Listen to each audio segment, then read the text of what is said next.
ապրելու երկրի ներկայացուցիչն է նոյեմբերյանի այդ բանի համայնքի ղեկավարը, հա, խոսում ենք նոր քիչ ալավերդում էր այդպես, հետո ինչ են արել, բայց տենդենսը նա է, որ ընտրությունների արդյունքում այս իշխանությունները այլևս չեն կարողանում վերարտադրվել կամ իրենց ձայները հերիք չեն, որպեսզի միանձնյա կարողանան իրենց իշխանությունը վերարտադրել։ Սա փաստ է։ Եվ այս առումով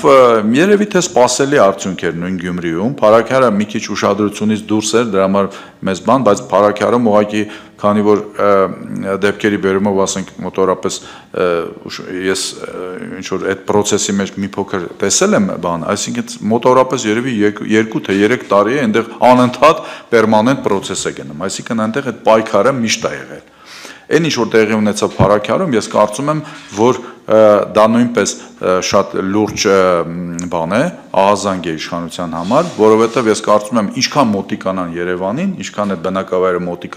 է լինելու Երևանին, այնքան այս արդյունքը, Փարաքյարի արդյունքը ավելի հավանական է լինելու, որովհետև քաղաքական մոդան, այնուամենայնիվ քաղաքական տրամադրությունները ավանդաբար դա մայրաքաղաքում է տեղի ունենում եւ բնականաբար նաեւ մեծ քաղաքներում, ինչպիսին ասենք Գյումրին է, Վանաձորն է եւ այլն, այս բաներ կան, չէ՞, Միացյալ Նահանգներում ընտրությունների ժամանակ կան այսպես կոչված ճոճորվող բաներ, շտատեր,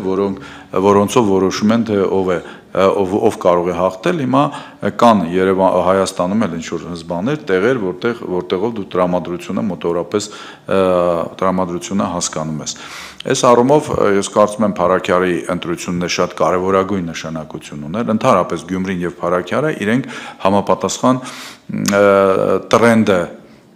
ձևավորեցին, համապատասխան տրամադրություն ձևավորեցին, ես կարծում եմ, որ քաղաքական դաշտում նաև նոր բանավեճի թեմա դարձան, այսինքն կարելի է ընտրություններով հաղթել, թե չի կարելի հաղթել, գիտեք, այդ դիսկուսը արդեն գնում է, այդ հավերժ դարձած արդեն քրոնիկ դարձած դիսկուսը, արդյոք կարելի է ընտրություններով հաղթել, չի կարելի եւ այլ, այդ բավականին ծայրահեղացված է դիսկուսը, էլի։ Սա է իմ կարծիքով,